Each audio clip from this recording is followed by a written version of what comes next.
हिंदी में यूपीएससी की तैयारी से संबंधित प्रोग्राम्स को देखने के लिए सब्सक्राइब करें स्टडी IQIAS हिंदी। हेलो दोस्तों, मैं मनोज कुमार आप सभी लोगों का स्वागत करता हूं आपके अपने चैनल स्टडी IQIAS हिंदी पर। दोस्तों, आधुनिक भारत के इतिहास में आज हम लोग जो डिस्कस करेंगे वो है सिख साम्राज्य।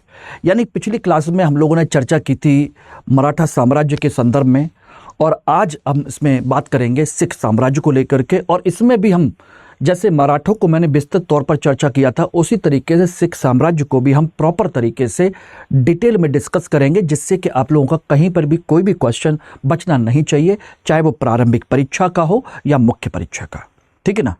तो चलिए बिना देर किए इस सेशन को स्टार्ट करते हैं। और इसमें हम सबसे पहले आप लोगों को बता देना चाहता हूं, और वो ध्यान रखिएगा कि स्टडी IQIAS आप लोगों के लिए P2I फाउंडेशन GS का मई इवनिंग बैच लॉन्च कर चुकी है। और ये बैच आप लोगों को मिल सकता है 15 मई तक, यानी कि ये 15 मई तक आपकी एडमिशन की लास्ट डेट है, जिसमें आप MK लाइव कोड यूज करके आप 31,999 रुपए में इस बैच को ज्वाइन कर सकते हैं। ओके, ध्यान रखिएगा, इसमें आपको कंप्लीट तैयारी मिलती है, आपको कुछ एक्स्ट्रा करने की जरूरत नहीं है। यानी कि ना तो आपको अतिरिक्त कोई बुक परचेज करने की जरूरत है, ना कहीं से कोई अलग से करंट अफेयर पढ़ने की जरूरत है, क्योंकि सब कुछ इसमें इंक्लूड है। सीसेट से लेकर के निबंध से लेकर के प्री और मेंस की फाउंडेशन बेसिक्स क्लासेस सारी की सारी, प्लस आपकी टेस्ट सीरीज प्री और मेंस दोनों की सभी कुछ इसमें इंक्लूड है। ठीक है ना? डेली आंसर राइटिंग का ऑप्शन भी इसमें इंक्लूड है। साथ के साथ आप लोगों को एक बेसिक चीज और मिलती है, वो है आपका प्री और मेंस का रेजिडेंशियल प्रोग्राम। यानी कि दिल्ली में अपने सेंटर पर आपको अपने पास रख करके इंस्टीट्यूट अपने पैसे पर आपको तैयारी करवाएगा। ठीक है ना? और मंथली जो टेस्ट का टॉपर होगा उससे 11,000 रुपए भी मिलेंगे, और प्री पास करने पर पूरी फीस रिफंड करने का ऑप्शन भी आपके पास होगा। तो ध्यान रखिएगा, इसके लिए आपको बिल्कुल टेंशन लेने की जरूरत नहीं है। और इसमें आपका डुअल मेंटरशिप का प्रोग्राम भी है, यानी कि एक पर्सनल मेंटर भी दिया जाएगा, और दूसरा MK लाइव कोड यूज करेंगे तो मैं तो आपके साथ हूं ही। ठीक है ना? यानी कि फैकल्टी भी इसके साथ इंक्लूड है। तो आप ध्यान रखिएगा, कोड MK लाइव जरूर यूज करिएगा। बैच ज्वाइन करते समय डिस्काउंट भी मिलेगा, और अगर आपको कोई भी एडमिशन से रिलेटेड कोई भी प्रॉब्लम है तो आप मुझे यहां पर कनेक्ट कर सकते हैं। ओके, और ये ग्रुप जरूर ज्वाइन कर लीजिएगा। ओके एवरीबॉडी, चलिए देखिए, सिख साम्राज्य में बेसिकली हम जो टॉपिक पढ़ते हैं दोस्तों, वो है आपके ये 4। पहला टॉपिक है सिख गुरु। यानी कि सिख गुरु का संबंध हमारे मध्यकालीन भारत के इतिहास से है, मध्यकाल से है। और मध्यकाल में भक्ति आंदोलन जब चला था, धार्मिक भक्ति आंदोलन, उस समय आपके गुरु नानक देव जी ने पंजाब में सिख संप्रदाय की, यानी कि एक तरीके से सिख धर्म की स्थापना की थी, जो आगे जाकर के पूरा का पूरा एक सिख संप्रदाय बन गया और एक सिख साम्राज्य का निर्माण भी हुआ। तो इस पोर्शन को तो हम यहाँ डिस्कस नहीं करेंगे, क्योंकि ये मध्यकाल का है, यहाँ पर उसका डिस्कस करने का हमारा कोई लॉजिक नहीं बनता है, ध्यान रखिएगा। दूसरा, सिख साम्राज्य के बाद यानी गुरु गोविंद सिंह जी के बाद जब बंदा बहादुर ने एक सिख साम्राज्य की स्थापना की, और जब गुरु बंदा बहादुर को भी फर्रुखसियर ने मरवा दिया, उसकी हत्या करवा दी हरा करके, तो उसके बाद जो एक सिख साम्राज्य एक तरीके से कह सकते गुरु गोविंद सिंह जी ने जो बनाया था, वो छोटे छोटे 12 मिसलों में कन्वर्ट हो गया था, टूट गया था। तो ये 12 मिसलें पंजाब के क्षेत्र में हमको दिखाई देती हैं, छोटे छोटे सिख राज्य के तौर पर। उसको हम लोग पढ़ने की कोशिश करेंगे, जानने की कोशिश करेंगे। और दूसरा, उसके बाद मिसलों में से ही एक मिसल आपकी थी सुकर चकिया मिसल, जिसके राजा रणजीत सिंह थे, रणजीत सिंह। और रणजीत सिंह ने सिख साम्राज्य की स्थापना की थी, हम इसको पढ़ते हैं। और रणजीत सिंह के बाद उनके जो उत्तराधिकारी आए, उनको भी हम लोग देखने की कोशिश करेंगे। ठीक है ना? ध्यान रखिएगा, उत्तराधिकारी। और बाद में सबसे लास्ट में आता है अंग्रेजों की इस पर नजर। अंग्रेजों की इस पंजाब के क्षेत्र पर नजर पड़ जाती है, और उत्तराधिकारी, कमजोर उत्तराधिकारियों के समय में ये आंग्ल सिख युद्ध का एक स्थल बन जाता है, और अल्टीमेट ब्रिटिशर्स 1849 में इसको जीत करके अपने साम्राज्य में विलय कर लेते हैं। ये बात हम सब लोग जानते हैं। अब बात आती है कि एग्जाम से रिलेटेड इसमें डिटेल में पढ़ने की करने की, तो वो हम लोग चर्चा जरूर करते हैं, ठीक है ना, ध्यान रखिएगा एवरीबॉडी। तो एक एक करके हमने बात की थी कि सिख गुरु यानी कि गुरु नानक देव जी से लेकर के 10वें जो गुरु थे, 10वें गुरु गुरु गोविंद सिंह, यहां से गुरु नानक देव जी से लेकर के गुरु गोविंद सिंह, ये सब आपके 10 गुरु सिख गुरु हमें इस पीरियड में दिखाई देते हैं और हमें इस पीरियड में ज़्यादा डिस्कस करने की आवश्यकता नहीं है, ठीक है ना, ध्यान रखिएगा। इनमें थोड़ा सा हम चर्चा करने की कोशिश करेंगे गुरु गोविंद सिंह के बारे में, क्योंकि इनका जो संघर्ष था, ये बात हम अच्छे से जानते हैं, संघर्ष इनका औरंगजेब से चलता रहा था। औरंगजेब से इनका संघर्ष चला और हम अच्छे से जानते हैं कि काफ़ी कुछ समस्याएं उनके सामने आई थी, ठीक है ना, और लंबे समय तक उनसे संघर्ष करते रहे। इनके 4 बेटे थे, चारों बेटे उनके युद्ध में मारे गए, आनंदपुर चमकौर के युद्ध में, ध्यान रखना। तो एक युद्ध हुआ था आनंदपुर, युद्ध तो कई सारे हुए थे, आनंदपुर और चमकौर का युद्ध, कौर युद्ध, और इस युद्ध में इनके चारों बेटे मारे गए, या कह लीजिए पकड़े गए, कुछ को दीवार में जिंदा चिनवा दिया गया, मारे गए, ठीक है ना, ये ध्यान रखिएगा। तो गुरु गोविंद सिंह ने अपने परिवार के साथ सिख धर्म के लिए, सिख साम्राज्य के लिए, सिख व्यवस्था के लिए बहुत सारा त्याग किया था, बहुत सारा बलिदान दिया था उन्होंने, इसमें कोई शक नहीं है, ठीक है ना। इसी समय में देखा जाए तो इन्होंने 4 प्रमुख किले भी बनवाए थे, वो भी आप पढ़ सकते हैं। 4 प्रमुख किलों का निर्माण करवाया, आप देख सकते हैं। और 4 प्रमुख किले कौन कौन से हैं देखिएगा, आनंदगढ़, लोहगढ़, केसगढ़, फतेहगढ़। आनंदगढ़, लोहगढ़, केसगढ़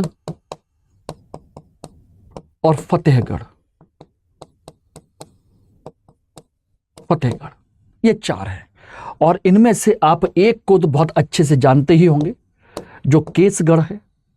यही केसगढ़ है जहां पर 1699 में गुरु गोविंद सिंह जी ने खालसा पंथ की स्थापना की थी।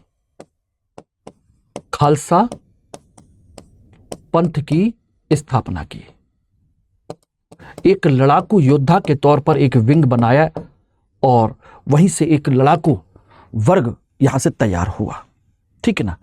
लेकिन इन्होंने अपने समय में ही एक काम जो कर दिया था वो ये था कि गुरु गोविंद सिंह का पद यानी कि गुरु का पद इन्होंने खत्म कर दिया था। यानी कि यहां पर उन्होंने गुरु का पद समाप्त कर दिया। हालांकि इन्होंने अपने अंतिम समय में औरंगजेब के साथ पत्राचार भी किया था, ठीक है ना। जफरनामा के नाम से इन्होंने एक पत्र लिखा था, एक ग्रंथ का संकलन भी किया था जिसे हम 10वें पातशाह का ग्रंथ भी कहते हैं, क्योंकि जो आदि ग्रंथ था वो कहीं मिस हो गया था, उसको इन्होंने पुनः संकलित किया और उसे नाम दिया गया 10वें पातशाह का ग्रंथ।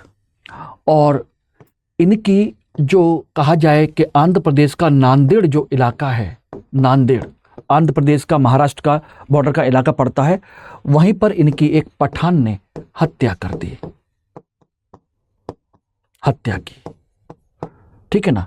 तो ये बात आप लोग ध्यान रखिएगा, समझिएगा क्या क्या चीजें हुई थी, किस किस तरीके से चीजें हुई थी, जो हम लोग आसानी से देख सकते हैं, समझ सकते हैं। अब बात आती है गुरु गोविंद सिंह के बाद इस सिख संप्रदाय का, सिख साम्राज्य का क्या हुआ। गुरु का पद तो खत्म हो गया, तो इन्होंने कहा था कि जो गुरु की वाणियां हैं वही आपके शास्त्रा होंगी, यानी कि उन्हीं से ही आपका शासन चलेगा, उन्हीं के आदेशों का पालन करें और उसी से आगे की अपनी जो व्यवस्था है उसको संचालित करें, ठीक है ना। बात आती है इसके बाद बंदा बहादुर की। बंदा बहादुर कौन है? देखिए, बंदा बहादुर हैं वो व्यक्ति जिन्होंने गुरु गोविंद सिंह के बाद, गुरु गोविंद सिंह के बाद सिख साम्राज्य का संचालन किया। सिख साम्राज्य का संचालन किया और ये प्रथम राजनीतिक व्यक्ति हैं, प्रथम राजनीतिक व्यक्ति हैं, ठीक है ना, जिन्होंने सिख साम्राज्य की स्थापना की, सिख राज्य की स्थापना की। व्यक्ति कह लीजिए, नेतृत्व कह लीजिए, नेता कह लीजिए, जिन्होंने सिख साम्राज्य बनाया।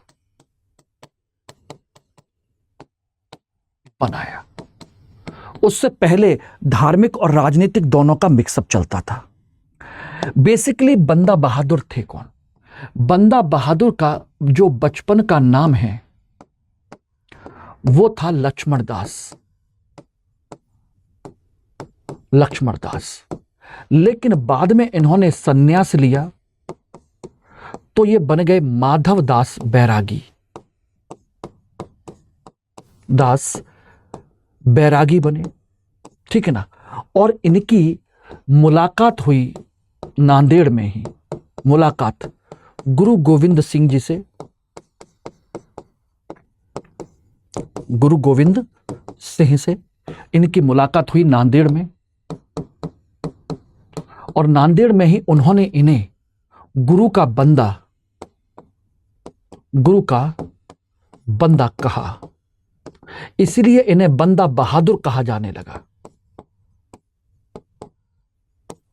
गुरु का बंदा या बंदा बहादुर कहा जाने लगा। लेकिन इन्हें जो नाम दिया उन्होंने, गुरु गोविंद सिंह ने इन्हें जो नाम दिया था वो था गुरु बख्श सिंह। गुरु बख्श सिंह इन्हें नाम दिया था और अपना राजनीतिक उत्तराधिकारी घोषित किया था इन्होंने। राजनीतिक उत्तराधिकारी, ये ध्यान रखिएगा। और इन्होंने सिख राज्य का निर्माण किया, और सिख राज्य के निर्माण करने के बाद बंदा बहादुर ने, ध्यान रखिएगा, गुरु नानक तथा गुरु गोविंद सिंह के नाम के सिक्के चलवाए। गुरु गोविंद सिंह के नाम के सिक्के चलाए इन्होंने। चूंकि साम्राज्य बना लिया तो आप समझ ही सकते हो सारी चीजें हुई, ठीक है ना। सिख राज्य की मोहर बनवाई और अल्टीमेट ये संघर्ष करते रहे, ठीक है ना। अंत में कंडीशन ये हुई कि संघर्ष करते करते बंदा बहादुर को सन 1716 में गुरुदासपुर में मुगलों ने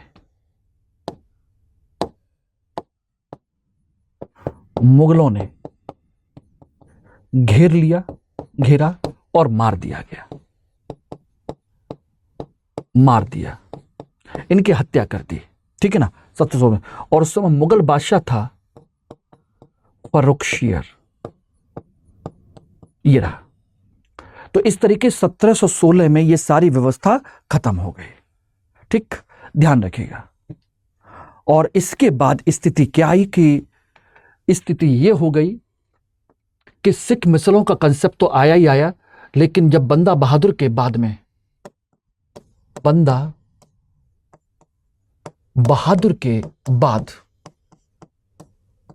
जो स्थिति आई वो ये थी कि भाई अब इसकी चीजें कैसे की जाए। तो इसी समय एक कंसेप्ट आया सरबत खालसा का और गुरुमत्ता का। गुरुमत्ता बोले ये क्या है? बोले कि भाई सभी लोग, सभी सिख सरदार दिवाली और बैसाखी के दिन, दिवाली तथा बैसाखी के दिन बैठेंगे के दिन मीटिंग करेंगे, मुलाकात करेंगे और वहीं पर गुरु के जो मत लिया जाएगा, गुरु के वाणियों से जो डिसीजन लिया जाएगा उसे गुरुमत्ता कहा गया। यानी कि 2 बार ये साल में मुलाकात करेंगे और वहीं पर बड़े डिसीजंस लिए जाएंगे जिसे गुरुमत्ता कहा जाता है, यानी कि निर्णय लेना। ये सारी चीजें चलती रही कुल मिलाकर के, और इसी तरीके से छोटी मोटी चीजें चलती रही हैं। अंत में जाकर के एक स्थिति ऐसी आती है जिसे हम कहते हैं 1763 से लेकर के 73 के बीच में, 73 के बीच ये रही स्थिति। इस समय पंजाब में 12 छोटे छोटे सिख राज्य विकसित हुए 12, और इन्हीं 12 छोटे छोटे सिख राज्यों को कहते हैं मिस्ल कहा जाता है। क्या कहते हैं? मिस्ल कहते हैं, ये ध्यान रखिएगा, ठीक है ना। और वो मिसलें कौन कौन सी थी, कौन कौन सी नहीं थी, टोटल होने को तो 12 हैं, लेकिन उनमें से कौन कौन सी है उनके एक बार सभी के नाम जरूर जान लीजिए, क्या क्या है, किस तरीके से है। तो देखिए, सबसे पहले अगर हम बात करें तो सबसे बड़ी और ताकतवर जो मिसल है वो है आपकी भंगी मिसल, और इसी के नेतृत्व में था आपका लाहौर और अमृतसर। और जिसके पास अमृतसर है समझ लीजिए कि वो धार्मिक राजधानी उनके पास है, तो बाकी सभी इनके सामने कहीं ना कहीं झुकाएंगे, क्योंकि इस जगह पर तो सबको आना ही आना है, ठीक है ना। उसके अलावा कौन कौन सी हैं? रामगढ़िया, अहलूवालिया,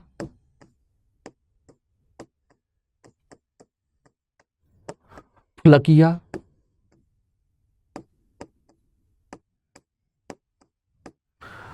निशानवालिया,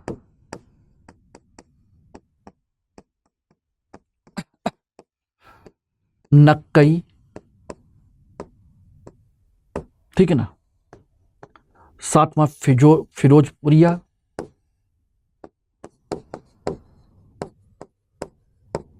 ठीक है ना, फिरोजपुरिया, कन्हैया,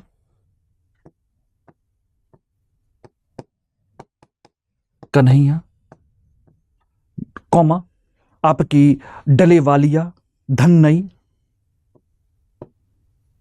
डलेवालिया, धन्नई, और आपकी एक हम और कह सकते हैं करोड़ सिंधिया,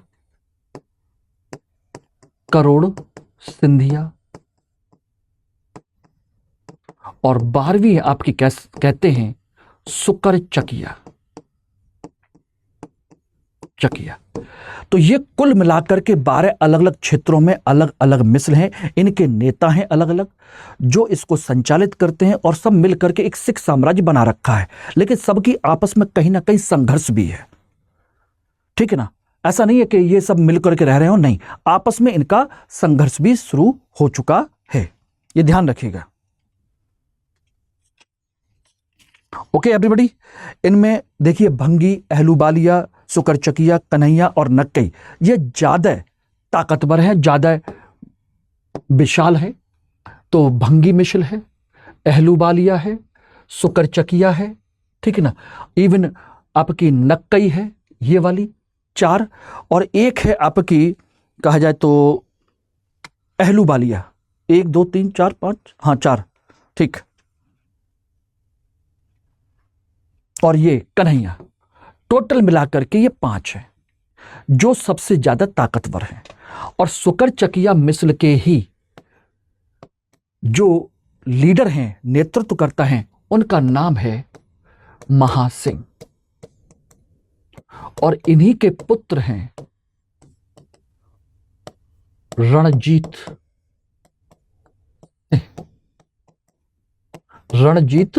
सिंह, ये रहे। कुल मिलाकर के, ठीक है ना एवरीबॉडी। तो रणजीत सिंह इस तरीके से यहां के सुकरचकिया मिसल के प्रमुख बने थे। इस तरह सारी चीजें हुई कुल मिलाकर के, ठीक है ना। इनका जन्म, राजा रणजीत सिंह का जन्म तो खैर 1780 में हुआ था, लेकिन बाद में शासक बने 1792 में, ठीक है ना। उसकी हम लोग चर्चा करेंगे एक एक करके। तो इसमें देखा जाए तो राजा रणजीत सिंह आपके ये रहे, राजा रणजीत सिंह।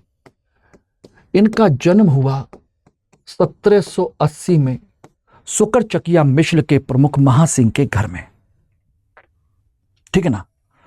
लेकिन उनके बाद में 1792 में मिस्र के प्रमुख बने 12 साल की उम्र में, इनके पिता की मृत्यु के बाद, ठीक है ना, बने थे सुकरचकिया मिश्र के प्रमुख 1792 में। Okay everybody. और बने तो नेचुरल सी बात है कि अच्छी खासी इनके सामने चुनौती रही होगी। 12 साल का लड़का करेगा तो करे क्या, ठीक। इसी समय में इनके समय की प्रमुख घटनाओं की अगर हम चर्चा करें तो पहली घटना है अफगान शासक जमान शाह।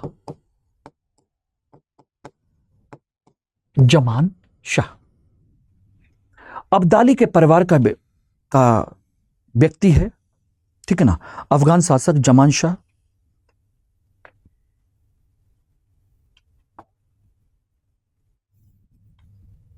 ठीक है। जमान शाह ने आपके ध्यान रखिएगा पंजाब पर आक्रमण किया था। हालांकि सुकरचकिया मिश्र के आसपास में तो नहीं था, आक्रमण किया, लेकिन वापस लौटते में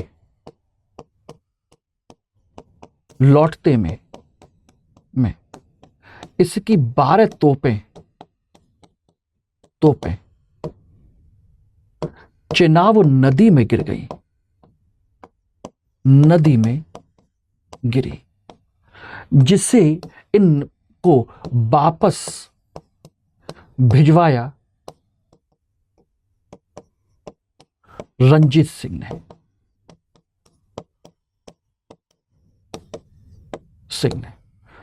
तो इस तरीके से जमान शाह को एक मित्रतापूर्ण एक मौका दे दिया, सारी चीजें होगी, ठीक है ना, भिजवा दिया। और इसके बदले में फिर इन्होंने क्या किया, जमान शाह ने बदले में लाहौर पर कब्जा करने का अधिकार दिया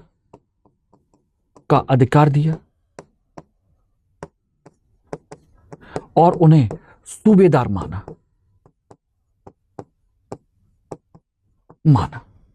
इस तरीके से कि ठीक है भाई, हम आपको अपना सूबेदार मान लेते कि आप लाहौर के सूबेदार माने जाएंगे।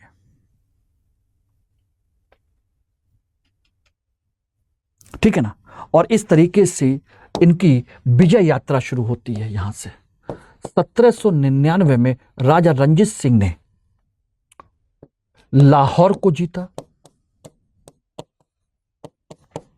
एक अच्छी बहुत बड़ा केंद्र इनके हाथ में आ गया, एक बड़ा केंद्र इनके हाथ में आ गया। उसके बाद उन्होंने कई और महत्वपूर्ण क्षेत्रों को भी जीता, कोई दिक्कत नहीं। कंडीशन ये हुई कि 1805 में इन्होंने 1805 में भंगी मिस्र से अमृतसर को भी जीता, अमृतसर भी जीत लिया। और इस तरीके से आध्यात्मिक और राजनीतिक दोनों राजधानियां उनके अधीन हो गईं, आध्यात्मिक भी और राजनीतिक भी, दोनों राजधानियां इनके कंट्रोल में आ गई। ठीक है ना। तो दो बड़ी क्षेत्र इनके कब्जे में आ चुके थे, ये सारी चीजें। इसी बीच में कंडीशन कुछ और बदलती है। बल्हार राव होलकर अंग्रेजों से लड़ते हुए इनके क्षेत्र में आई शरण मांगने, और उसका पीछा करते करते करते करते अंग्रेज भी आ गए, लॉर्ड लेक। ठीक है ना। और लॉर्ड लेक ने इनसे कहा कि भाई आप होलकर को पनाह मत दीजिए। ठीक है, होलकर को इन्होंने पनाह नहीं दी और इनके बीच में समझौता हो गया और होलकर को कहा गया कि भाई आप पंजाब को छोड़ दीजिए, लेकिन हाँ पंजाब को उनको निकालेंगे। तो रंजीत सिंह ने उनसे कहा अंग्रेजों से कि भाई आप भी अपनी सेना यहां से निकाल लीजिए। ठीक है ना, और किसी भी कंडीशन में रंजीत सिंह अंग्रेजों पर और अंग्रेज रंजीत सिंह के क्षेत्र पर आक्रमण नहीं करेंगे। ये एक समझौता हो गया था। तो कुल मिलाकर के हम कहें तो 1806 में अंग्रेजों से समझौता हुआ। किस बात को लेकर के? सीमा का सम्मान किया जाएगा, सम्मान होगा। अंग्रेज भी और वो भी, दोनों लोग मिलकर के उनकी सीमाओं का सम्मान करेंगे, अपनी अपनी सीमा का। ठीक है ना। लेकिन इसी समय एक परिस्थिति और बदलती है। इसी समय एक परिस्थिति बदलती है तो रूस और फ्रांस भारत पर आक्रमण करने की योजना बनाते हैं और उससे निपटने के लिए अंग्रेज किसी भी कंडीशन में अपनी इस सीमा का सुरक्षित करना चाहते हैं, अपनी इस सीमा की सुरक्षा करना चाहते हैं।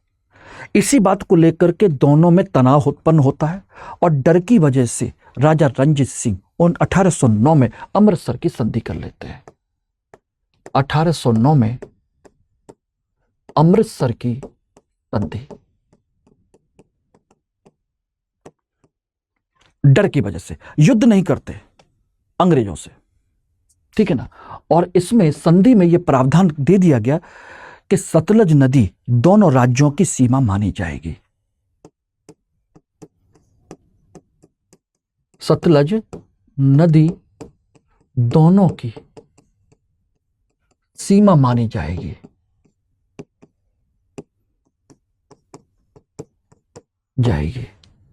यानी कि अंग्रेज और राजा रंजीत सिंह। अच्छा, मैंने एक चीज तो आप लोगों को बताई नहीं कि इन्हें राजा की उपाधि किसने दी थी। तो जब ये सूबेदार माना, यहां पर ध्यान रखिएगा, ये रहा, जमान शाह ने ही इन्हें राजा की उपाधि दी थी। उपाधि दी थी। अरे भाई, दिल के राजा ही तो हैं जिन्होंने युद्ध होने के बावजूद भी हमारी तोपें हमको वापस पहुंचाई हैं।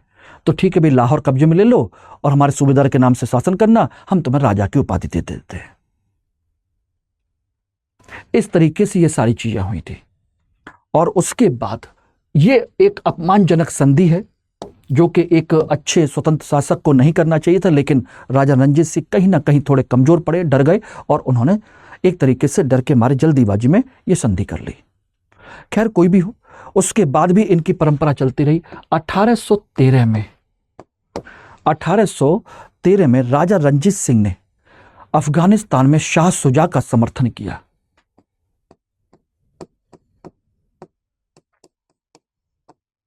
अफगानिस्तान में उत्तराधिकार के युद्ध में शाह शुजा का साथ दिया।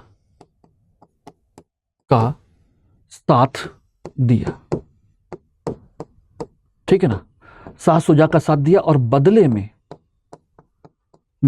इन्हें कोहिनूर मिला, हीरा मिला था।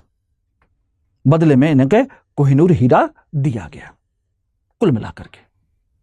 और उसके बाद इन्होंने कई और क्षेत्रों को जीता, कश्मीर वश्मीर का इलाका जीता, सारी चीजें की, मतलब विजय रही। वो हमारे एग्जाम के पॉइंट ऑफ व्यू से ज्यादा इंपॉर्टेंट नहीं है। और अल्टीमेट 1839 में इनकी मृत्यु हो गई। ये रही। ठीक है ना। कुल मिलाकर के बात आती है कि आखिर इनके बाद क्या हुआ। राजा रंजीत सिंह की मृत्यु के बाद, समझ लीजिए, इनकी मृत्यु के बाद सिख दरबार में षड्यंत्र शुरू हुआ। शुरू, गुटबंदी शुरू हुई,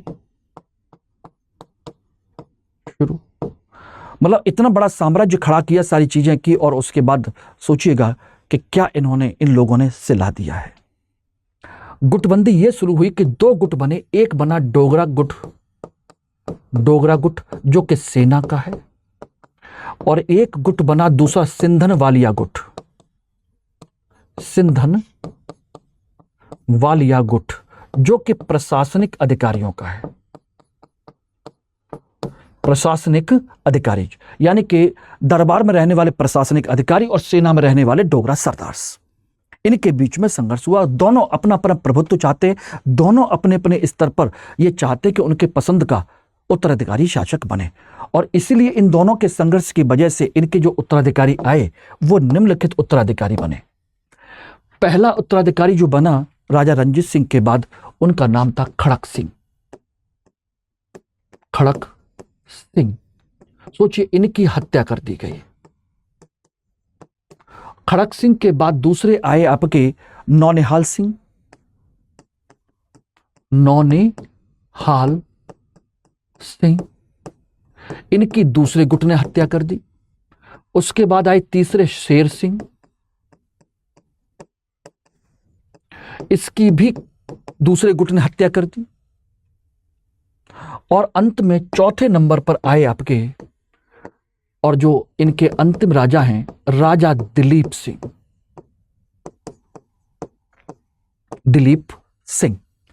और इनकी जो संरक्षक बनी, इनकी मां संरक्षक जिंदन कौर, जिंदन कौर, और इनका जो वजीर बना वो था लाल सिंह, वजीर लाल सिंह और जिंदन कौर इनके संरक्षक बने, और इनके बीच में संघर्ष इसी तरीके से चलता रहा था कुल मिलाकर के। तो ये है यहां तक। और इन्हीं के समय में प्रथम और द्वितीय आंग्ल सिख युद्ध शुरू हुआ। आंग्ल सिख युद्ध इन्हीं के समय में हुआ, ये समझ लीजिएगा, आंग्ल सिख युद्ध, ठीक है ना। पहला युद्ध 1845 से लेकर के 46 के बीच में, दूसरा 1848 से लेकर के 49 तक, ये रहा कुल मिलाकर के, ठीक है ना। अब आंग्ल सिख युद्ध और आपके राजा रणजीत सिंह के प्रशासन से संबंधित कुछ चीजों को हम लोग अगली क्लास में करेंगे। तब तक के लिए आप लोगों से अलविदा। यानी कि इसके बाद हम आंग्ल सिख युद्ध भी पढ़ेंगे और उनका प्रशासन भी पढ़ेंगे, ठीक है ना। उसके लिए मैं एक सेपरेट क्लास लूंगा। और यहां पर मैं आप लोगों को बता दूं कि अगर आप लोग अभी मेरे साथ जुड़ना चाहते हैं, 2026 का एग्जाम को टारगेट करना चाहते हैं, तो डेफिनेटली इतिहास वैकल्पिक विषय आपको इजीली 300 प्लस नंबर दिलवाएगा ही दिलवाएगा, 300 प्लस नंबर, ठीक है ना। यानी कि 60% नंबर आपके आसानी से इस विषय में आ सकते हैं, ध्यान रखिएगा। और इस बैच में आप एडमिशन 14 तारीख तक ले सकते हैं। और इसमें मेरा कोड यानी कि मनोज कुमार का कोड यूज करेंगे तो 14,999 रुपये में ये बैच आपको मिल जाएगा। अभी जल्दी कीजिए, जितना जल्दी करेंगे उतना बेहतर है। अभी लिमिटेड समझ लो कि क्लास ही आपकी हुई हैं, अभी भी आपके पास एक मौका है। कुछ एक 2 या 3 क्लासेस आपको रिकॉर्डेड देखनी पड़ेगी, बाकी कंप्लीट क्लासेस आपके पास हैं, ठीक है ना। चलिए, बाकी कोई भी डाउट हो तो मुझे यहाँ कनेक्ट कर लीजिएगा, ये रहा। और ये कोड जरूर यूज करना। हिंदी में यूपीएससी की तैयारी से संबंधित प्रोग्राम्स को देखने के लिए सब्सक्राइब करें स्टडी IQ IAS हिंदी।